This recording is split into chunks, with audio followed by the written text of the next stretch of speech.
I guess we're starting early, huh? 7:14. It's getting quiet. I can't take it. We're going to start. Good evening, everybody. This is the first class for our summer series that we're going to start. It's going to be on the book of Proverbs. How many years have we done this? Is it the third year? I think three? Two or three? Three? Okay. Three it is. This is a little different in that we are going to be using guys from our own congregation. So this has become a little bit of a tradition, so it's great. I want to start off by opening a mental loop for everybody here. So at the end of class, I'm going to ask you, when have you used Proverbs in your own life to make difficult life decisions? And then if I ask you right now, put you on the spot, Proverbs off the top of your head that you use regularly, I'd love to hear some of the ones that Christians here have. So I'm going to open that up so your mind's not wanting to settle down until you're able to close that at the end. All right, so it's mean, I know. But here we go.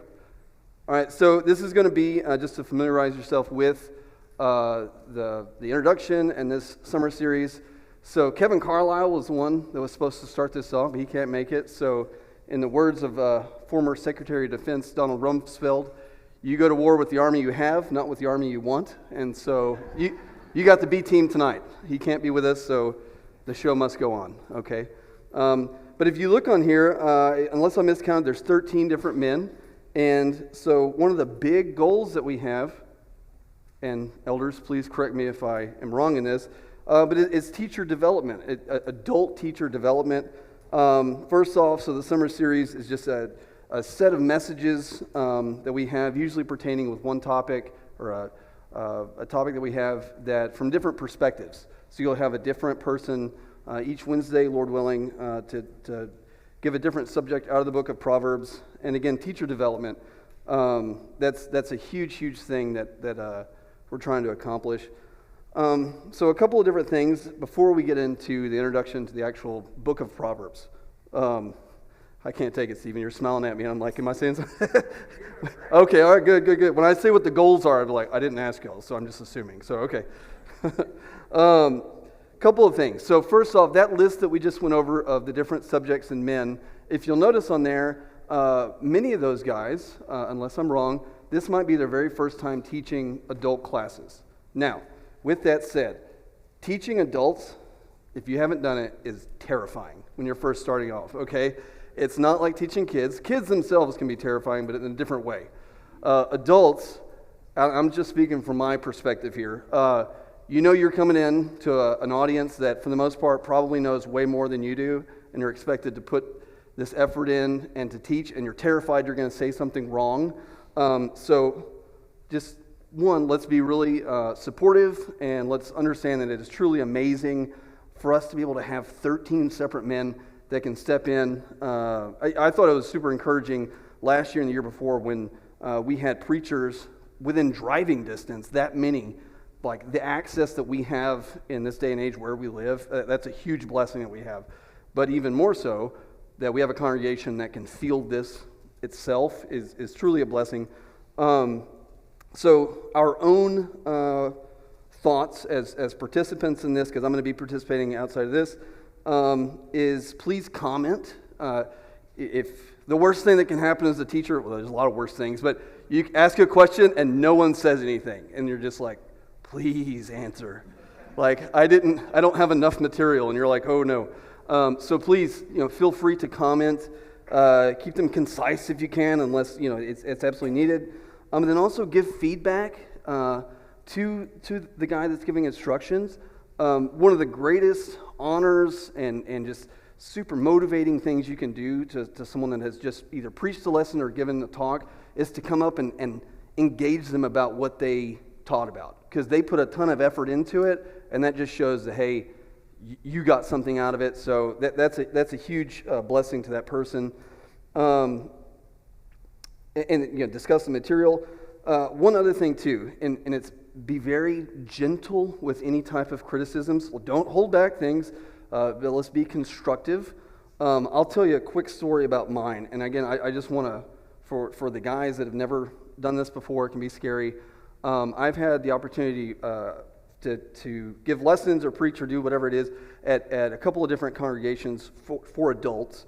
And early on, I was doing a Bible class, and I had someone come up afterwards and tell me that it was a negative comment.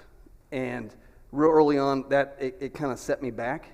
And I went home, and I told Sophia, and like we were talking about it, and I said, I will never teach an adult Bible class again. It's like, and I was serious, like, I will never do that. She's like, okay, and that's where, God gives you a prudent wife. It's from God. That's where Sophia said, hey, give it a day, then okay, go get back into it. So be gentle with the things you can say. One, that was my own pride. So guys, if something negative happens, let's drive on, get back on the horse. Everything's going to be okay. But also the other thing, lesson in that, be real gentle with what we say, constructive feedback, all of those things. And then ultimately, our goal is that truth is taught and that God is glorified. And if we can do that and develop teachers, we'll have done a good thing for the kingdom of heaven. So let's get into Proverbs. Any comments on that section right there, just from maybe some of the more experienced guys, if I didn't hit everything? Okay. All right, let's go into Proverbs then. So Proverbs as itself, there's kind of two ways to take on this book. So I've never given an intro or an overview to Proverbs, so for those that have, let me know. But there's kind of two different ways you can go about it. You can do a topical study, which is what we're going to be doing, or you can do a verse by verse. And that to me seems incredibly difficult because there's so many different verses. If we were to take this, 2 chapters every week, think about it in the middle of Proverbs, there's probably 70 different individual lessons that are in there, so you'll get bogged down. So anyways, we decided we're going to do it a topical lesson. Last year, I don't know about y'all, but when we were going through our daily Bible reading and we went through Proverbs, that was one of the hard ones for me because it's like, okay, now read 6 chapters, okay, but every chapter I have to pause, I listen to it, pause it, and I have to sit there and think about what I just read. It's hard to just plow through it. It's not like going through 1 Kings or something along those lines. So I think it's probably wise to take it like we're doing it. So Proverbs itself, and just bear with me while we kind of do a little intro here. It's a book of history. We see the authorship as being mostly from Solomon. So if you'll turn with me to Proverbs 1:1. So the Proverbs of Solomon, the son of David, king of Israel. So we have Solomon as the author. Again, I'm just going to go through some verses here in verse 10, chapter 10, verse 1. The Proverbs of Solomon: a wise son makes a glad father, but a foolish son is the grief of his mother. So we have a couple of areas there where Solomon's mentioned. Solomon is mentioned in 1 Kings 4 as providing over 3,000 proverbs. So obviously we don't have 3,000, but these are a collection of the proverbs that we do have. There's also other authors. If you'll go to Proverbs 30, verse 1.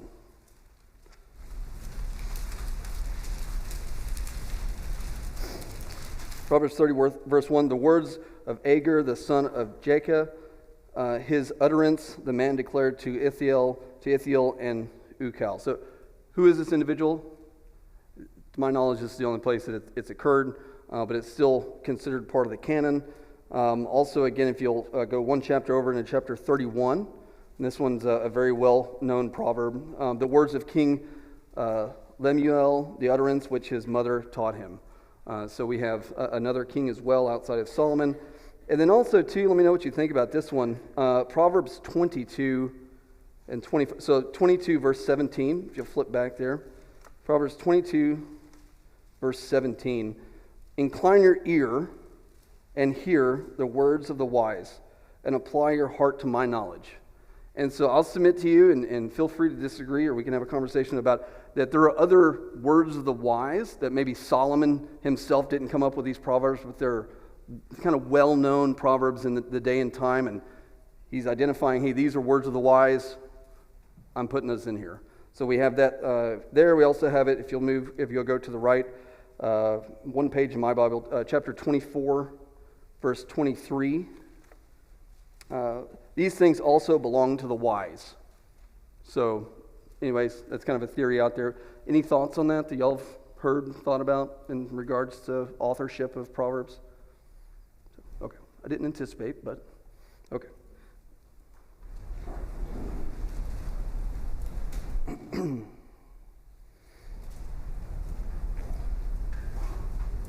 Okay, so type of scripture that Proverbs is, so we kind of just, in our efforts to categorize the different parts of the Bible, we include this in wisdom literature. So we also have history, the major prophets, minor prophets. So this would fall into the wisdom literature, much like the books of Job, the book of Psalms, Ecclesiastes, Song of Solomon. But this one specifically deals with wisdom and the understanding of kind of our dealings in this life here on earth. And we're going to get more into that, how it's a little bit different than those other books. So the construction here, you ask anybody that's gone over this, say, hey, how many parts, if you were to cut up and try to categorize Proverbs, how many parts are there? Came up with 3. For other people, come up with 9, and probably everything in between. So this isn't by any means inspired, but just bear with me. So in chapter 1, verses 1 through 6, and that's short enough. Let's read that. That's going to be kind of the introduction, setting the stage for the entire book. So Proverbs 1 through 6. So the Proverbs of Solomon, the son of David, king of Israel, to know wisdom and instruction, to perceive the words of understanding, to receive the instruction of wisdom, justice, judgment, and equity, to give prudence to the simple, to the young man knowledge and discretion.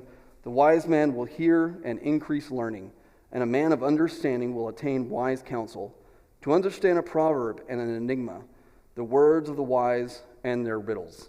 So that kind of gives you an overview of what this is going to be about, this book. So in the second part, we have, starting in verse 7 there, going to the end of chapter 9.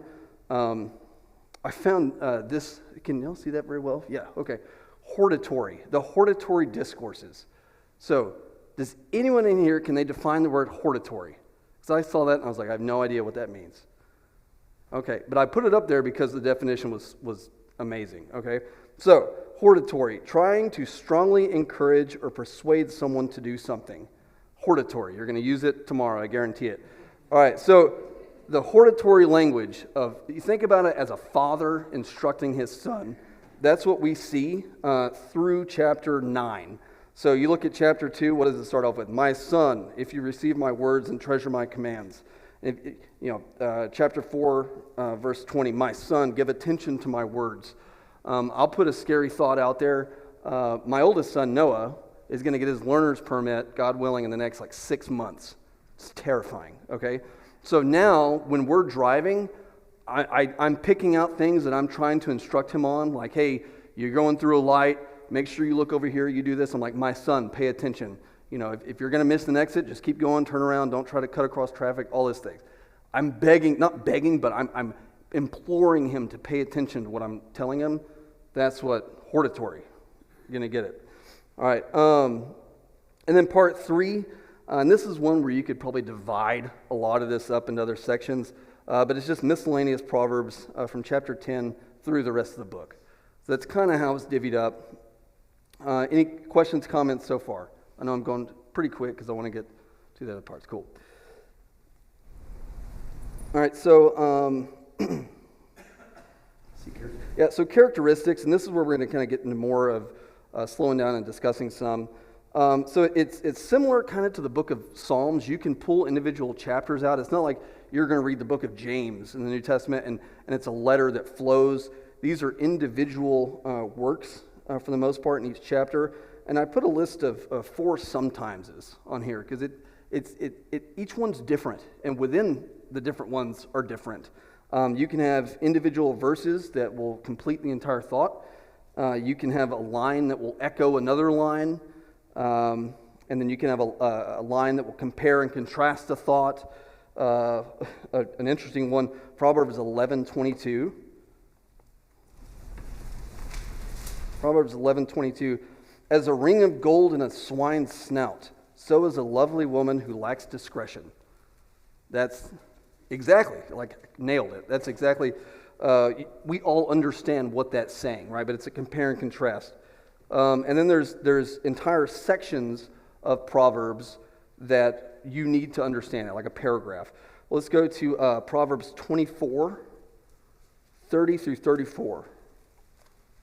Proverbs 24, 30 through 34. And so I've used this one a couple of times in India and in Africa. So 24 verses 30 through 34. I went by the field of a lazy man and by the vineyard of a man devoid of understanding. And there it was, all overgrown with thorns. Its surface was covered with nettles. Its stone wall was broken down. When I saw it, I considered it well. I looked on it and received instruction. A little sleep, a little slumber, a little folding of the hands to rest. So shall your poverty come like a prowler. And so I gave that example in Africa, and two women looked at each other like, yep. And it was funny because they were in their minds, were thinking about someone they knew that was lazy. And they're like, their field, it does look like that. And so it was neat seeing that, because in my mind, that's just a hypothetical. They're like, oh yeah, I can take you and show you that. So that's fascinating as far as Proverbs go. And then the creation itself of the book, if you'll go to Proverbs 25, verse 1, right there, these are Proverbs of Solomon, which the men of Hezekiah, king of Judah, copied. And so the likelihood of it being, it was compiled, at least not before the time of Hezekiah. So after that, then many of them were joined together. Questions and comments so far? All right, we'll slow down, I promise. I'm talking too quick. All right, so let me ask you a quick question. What is a proverb? So are high school kids in here? I don't know if they are. Okay, so I always say, like, if one of the kids were to ask you, now it's not a hypothetical. So if a high school kid were in here and he asked you, what's a proverb, how would you explain that? Yes, ma'am. Sorry. It's an adage, a short saying, usually in some sort of wit or rhyme, so that you can remember the wisdom that's found in it. Yeah, very good. I mean, you might have read that definition somewhere. That's perfect. Anybody else want to add another part to that? Yeah, so I'll cheat and tell you that the definition it's not as good as yours. A short statement expressing a well-known truth. So we have adages, proverbs in our modern secular society. Can you think of any? What do we think? Cody, you almost got called on. Pardon me, sir? Yeah, exactly. Except it's going away now, so we're going to have to up it to a nickel. Yeah. Jeff? Yeah. The one that I have really come to love is the one who rides a tiger must carefully consider his dismount. Oh, yeah. That's a good one. I've never heard that. Or take the bull by the horns. That's another one. Good. What else? Throny? My grandpa always said, if you hoot with the owls at night, you can't soar with the eagles in the morning. Ooh, nice. All right. I like that. Yeah. A bird in the hand is worth two in the bush. Actions speak louder than words. We had one in Afghanistan. The danger was basically homemade landmines on dry ground. They wouldn't do well in wet climates, in like a stream or something. So anytime we saw mud, we'd be like, yes, and we'd walk through the mud, no matter, or a stream or whatever it is. So we'd always teach the younger guys and say, it's better to have 2 wet feet than 1 dry one. And it's like, okay, I got it. So these proverbs come around based on the situations you're in, right? Very good, very good. So, are there any limitations to Proverbs? Yes, sir, sorry. Before you move on, 2 things I would say. First, I'd go from Proverbs 1, verse 6. To understand a proverb and an enigma, the words of the wise and their riddles. One thing about a proverb is, similar to a parable, the meaning is not always obvious. It's got sort of a hidden, and sometimes, especially a book of Proverbs, you have to sort of dig a little to figure out exactly what that meaning is. You're dealing a little bit back, maybe in the last slide, the one before, pointed out that sometimes Proverbs contrast and sometimes they compare. So sometimes to really understand the proverb, you've got to look at that contrast. You've got to look at that comparison to really understand what the meaning of that proverb, what's really being gotten across. And there's sometimes some messages that are, when you hear a riddle, there's something you got to dig for. So we got to try to figure out what's the underlying thought. The second thing, I think you're about to touch on it a little bit, is Proverbs. Always thought of Proverbs as very practical wisdom. There's a lot of things in the Bible, especially reading the letters of Paul, that are very theoretical wisdom. A lot of places in the Bible are very theoretical. This is how you should act. This is what you should. These are Proverbs. You have some things that are very, very practical. You talk about lying. You talk about how you treat other people. You do different things. And so you mentioned at the beginning of class, how do you use them in your, what are some deals that you use in your everyday life? That's one of the things about Proverbs. I think it's one of the reasons that people often read from and go to Proverbs is because it's very, very practical.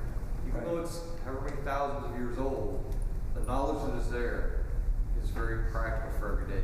And I'll let you talk about your limitations and I will step on that. No, I appreciate it. You slowed me down, and you made points that I had in here that I had gone past. So I appreciate that.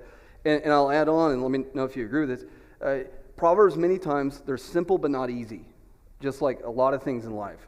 You read that and you're like, oh yeah, that makes total sense. And then you come to a situation, you're like, oh, but I don't know. So Proverbs many times can be simple, but not easy necessarily to follow. But no, thank you very much. So limitations. Are there limitations? The answer is yes. But are there limitations to Proverbs? And let's say specifically the Proverbs we find in the Bible. How would you counsel someone on how to study, how to incorporate Proverbs in your life? Yes, sir. I would start with Jesus, where he has the one parable that he explains with the sower, and say there is an answer to these parables or proverbs. To say that, I can't look at some proverbs and glean something that clearly doesn't have anything to do with it. You have to have a level of understanding. My 3-year-old son will not get the gold ring in a pig like I will. Yeah. You have to have some level of understanding. So I would say limitations are due to who you're speaking to. And understanding that is a big point of Proverbs. Yeah, and what you're bringing into that study. Just like really any book of the Bible, any scripture. Yeah, good. Okay, what else? What else do we think? Yes, sir. I think they're designed to be a general guide for behavior. It is not going to be a, point 1, then point 1A, then point 1B roadmap of how to navigate every single little situation you're going to come across.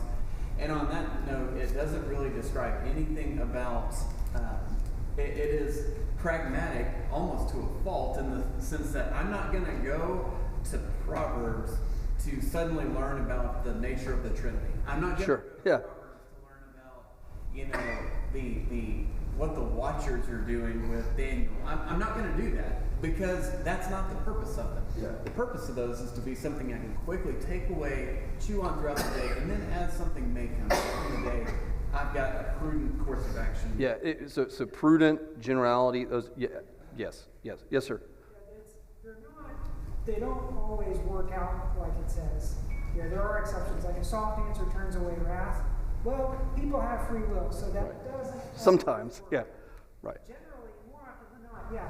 Right. But not always. Right, and that's important for us. That's an important distinction with this scripture. It'd be impossible to read this and be like, okay, I do this. This is what happens 100% of the time. Because when it doesn't, my faith is shaken. So no, we can't do that. Can anybody think of any specific proverbs that comes to mind with that? Yes, ma'am.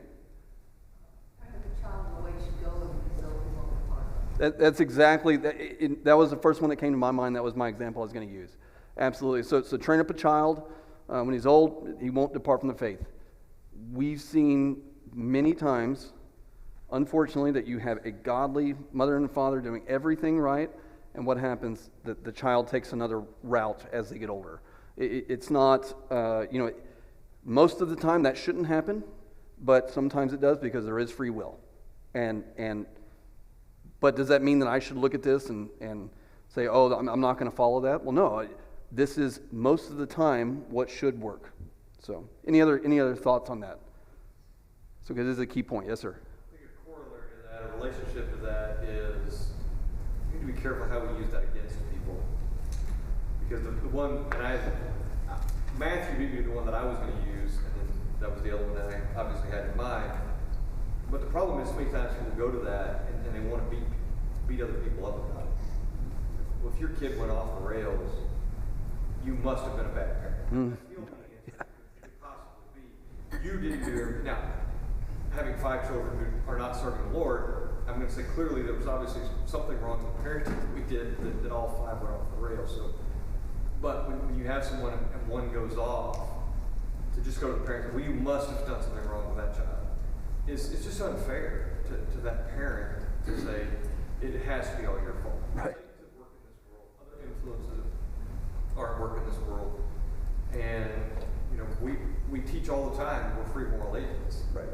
And so that applies to the children we raise in the Lord. Right. As well. We just have to be careful how we use that as we deal with one another. Sure. And where were you 5 years ago if you saw my child going off? Did you come to me then or anything else? You came afterwards and told me you knew this. Right. So yeah, totally. Stephen, do you want to? Just like any other Bible passage, if you take it out of context or try to stretch things beyond its immediate context, you're going to get in trouble with it too. Right. I mean, you could claim all sorts of things from the Proverbs. You could assess someone's motivations by plucking just one little section out and go, oh yeah, this. Aha. In Yeah. chapter 24 about the lazy man. But if you just say, oh, a little sleep, a little slumber, well, wait a minute. What if they're struck? What if they have physical problems or they need Right. help? You just can't take one little verse out. You have to look at context here too. Yeah. To understand the truism that's there. Yeah. When you're sick, you probably need to sleep a bunch, right? So it's not you're lazy. That's right. Yeah. Or any other. Yeah. Absolutely. No, thank you. Yes, ma'am. Sorry. Oh, sorry. Thinking, like Proverbs 31 is a good example of like a general picture. So sometimes Proverbs gives us a general picture of what something looks like it does earlier in Proverbs about what wisdom looks like. It's not always literal. So like I know plenty of worthy women who can't sew anything, and this woman, myself included in that, but I'm not saying I'm worthy, but I'm saying I can't sew. But on all those listings of everything the worthy woman is, is that literal? No. It's a general picture of what a worthy woman looks like, what she does for Those qualities, right? It's not what Zach said earlier. It's not a 1A, 1B, 1C. I Right, all right. it is to get that worthy woman title. Right. Sophia, don't listen to that. You're okay. But yes, 100%. Thank you. So let's move to wisdom, because that's really Proverbs. You think wisdom. The Greek word for wisdom, Sophia. So I had to throw that out there. Good. If a man lacks wisdom, let him ask God, and gives to all liberally and without reproach, and it will be given to him. James 1:5. So we're supposed to ask for this. God's give us Proverbs. What is wisdom? In your mind, again, talking to you, that seems simplistic, but what are we really talking about when we talk about wisdom? Joanna, you got it. Yeah, perfect. So we think knowledge and the ability to make those right choices in the right moment. I think that's probably about the best definition. Joanna, sorry for just calling you. I try not to do that to the ladies. I apologize. But wisdom in Proverbs is a little bit different. So we're looking at a book by Brother Mike Willis. It's called the Book of Proverbs. And he gives this commentary. It says, its instruction, talking about the book of Proverbs, its instruction pertains to life as viewed solely from this world. Rarely does the book point to eternal consequences and punishment of sin, being content to examine sin's consequences on earth. So, if we as Christians are to be spiritual and not carnally, worldly, physically minded, why should we study the book of Proverbs? Why do you think? What's the point of this? Yes, sir. Because we live in a carnal world, and it's a recipe for how to deal with it. Right. Yeah. So it kind of took the words out of my mouth. Anybody else want to add on to that? Yes, sir. Well, I think one of the value of a book like Proverbs is to see how God has communicated in such a way that we can understand not just the eternal consequences of how our actions relate to our fellowship with Him, but we can also see how our choices dictate how we live our life on earth and likely outcomes of those behaviors. And the fact that these things are timeless, that they apply to cultures everywhere across these thousands and thousands of years now since these proverbs were originally written, really point back to God Right. as being the source of this wisdom. Right, ageless wisdom, right? So to give practical examples, so Paul made tents, right? That means he physically had to sell them or do something with them to get money. So there's wisdom that involved in that transaction. He dealt with scales and talks about dishonest scales and different things. There are, when he bought his fare on these ships that he would take on his journeys. He lives in the real world. So we might as well be wise in our dealings with it because they're going to see our faith and what we're doing and how we're handling ourselves in that. So let's skip through that.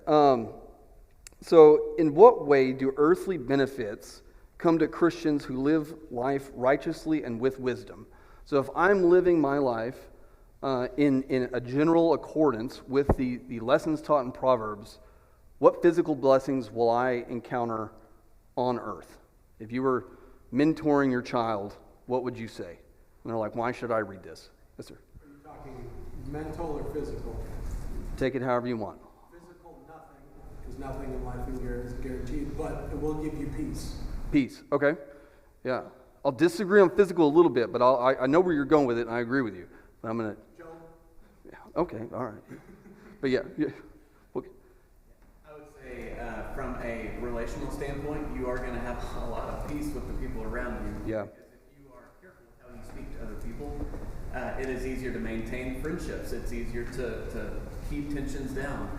And from a physical standpoint, if you're not going in just on a pragmatic standpoint, if you're not going and spending every single paycheck you've got the moment you get it, you are going to be able to provide for those that depend on you. So Right. it all comes back to this idea of, does any of that have to do with sin in the most extreme sense?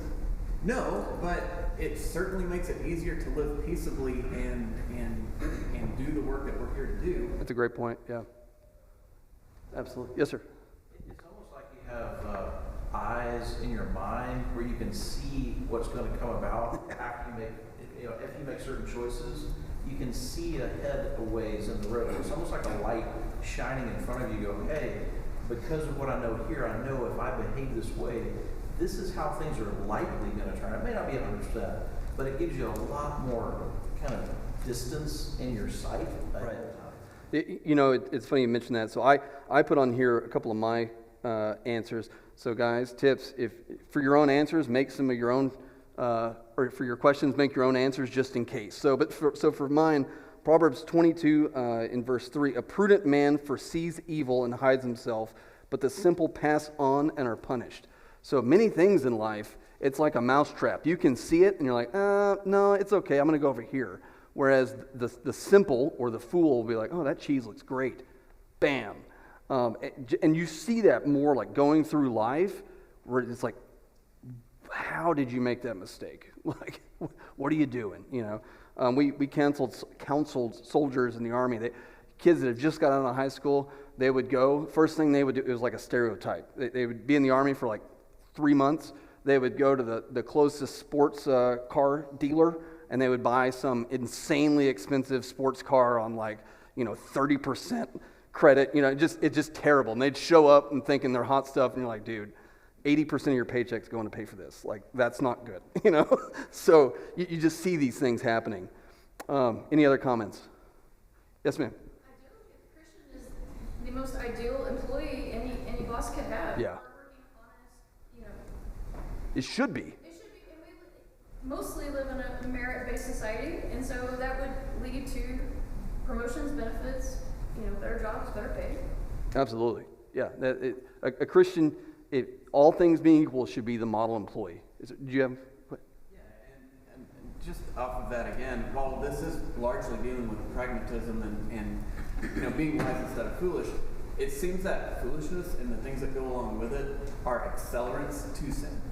Yeah. So if you are, for example, I think of King Edgar's words in chapter 30, whenever he would say, two things I ask of you, deny them not to me before I die. Remove far from me falsehood and lying. Give me neither poverty nor riches. Feed me with the food that is needful for me, lest I be full and deny you and say, who is the Lord? Or lest I be poor and steal and profane the name of my God. It wasn't the riches or the poor that caused the problem, but that created a moment for foolishness where then he could then say, ooh, now the temptation to sin is right at the Right. instead of far away. Right, exactly. You're willingly getting as close. Absolutely. Very good, very good. This is exactly what I'm wanting to get out. Proverbs, this study is, we're going to talk a lot about specifically guidance to young people. That's kind of a theme throughout Proverbs that we talk about arrogance, fornication, drunkenness, laziness, making friends, and many, many more. It could be financial also. And one thing that I wanted to bring out was that, I'm going through different seasons of life now as my kids get older than I was in college or whatever it might be. And Proverbs mean things different to me now than they did even 10 years ago. And if God allows me to live that long in the future, I'm sure that, as a kid going off to, say, college or whatever it might be, things are going to mean different things to me now. And there's Proverbs 6, verse 26.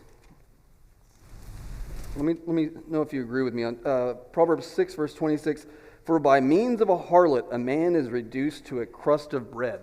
So I've had friends, secular friends in college and the army and different things, that have married terrible women, just terrible. And they've gone on and just wrecked them, just cheated on them, took them for everything they're worth, all these other things. I read this and I say, oh, yeah, that's what this particular example can do. As an 18-year-old, not doing anything, I read this and it's more theoretical. Now I see this and it's like, I have the, being able to look back at this, oh, that's what they were talking about. So, kind of going to Seth's lesson earlier, should I want to learn that lesson for myself the hard way? No, I should look at this and say, okay, no, I trust God. I'm not going to go this route. Let's close the mind loops that I'd opened for you.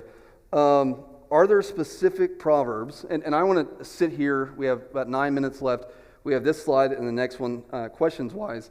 And this is where I wanted to end it and have a good discussion as far as things that y'all have used. Because I'm selfishly very curious about the older members here and younger, how you use this book and what verses stick out to you. So are there specific proverbs that you recall in your daily life and in situations that you come upon? Yes, ma'am. Proverbs 15:1, a soft answer turns away wrath, but a harsh word stirs up anger. Just guarding your speech and those moments of tension and frustration, just holding your silence until you're... Do you think about that in those situations? Is that, do you, that comes to the forefront of your mind? Yeah. Oh, that's great. Yeah. Don't sink to their level. That's right, yeah. Or counseling them how to answer. Right. What else? A lot of wisdom in here. Yes, ma'am. I think about Proverbs 6, 16 through 19, and somebody brought this to my attention once, that Christians should ask themselves, do you hate what God hates? And it's a question that just sticks in my mind all the time. Several of these things talk about, our mouths and what we're doing, what we're saying, things like that. But do I truly hate what the Lord hates? Because it should. Right. And hate kind of has a bad connotation in the world we live in, but no, that's biblical hate. I despise it. Absolutely. Yeah, thank you. Yes, sir. The mental image that is painted in Proverbs 6, verses 6 through 11 of the ant who is busy without anyone having to tell the ant what to do.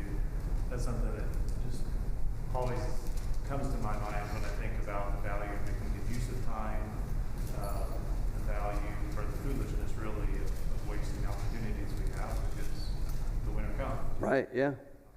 Yeah, the ant is busy working because it's an ant. So the Christian, how should we be? We should be working just because this is who we are, right? Yeah, no, great example. Yes, sir. It was mentioned earlier. I love that verse in Proverbs chapter 30. It says, give me neither poverty nor riches. Feed me with food that is my portion, that I not be full and deny you and say, who is the Lord? Or that I not be want and steal. There's such a push, especially in big metroplexes like Dallas. You got to change jobs every 4 years. You got to get the promotion. You got to get the big house. You got to get the driveway full of expensive cars. Family set aside, right? Time with family. Work 70 hours a week. Right. Like, we really got to prioritize.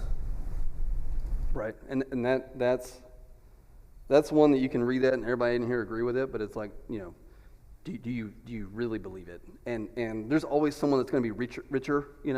If you've turned on the news at all in the last couple of weeks, you got the Jeff Bezos wedding. It's like, well, my wedding's not anywhere near that.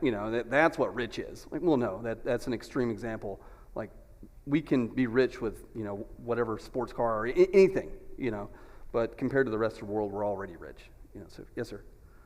One is Proverbs 12:25. Anxiety in the heart of man causes depression, but a good word makes it glad. And when I pair this with what we're taught in Matthew 6 about worry and concerns over things just eating at you, that's helped me a lot. I mean, if I'm kind of going that cycle where I do feel somewhat down, I want to identify what's the cause. Why? Anxiety causes it. So I need to reestablish my trust and dependence upon God in those times. And also this glad word does make me glad. So that's something I can do for someone else who may be in a situation that they feel anxiety. You can be encouraging, and a glad word does help. And it does, yep. I'll give you all one of mine, Proverbs 6:9.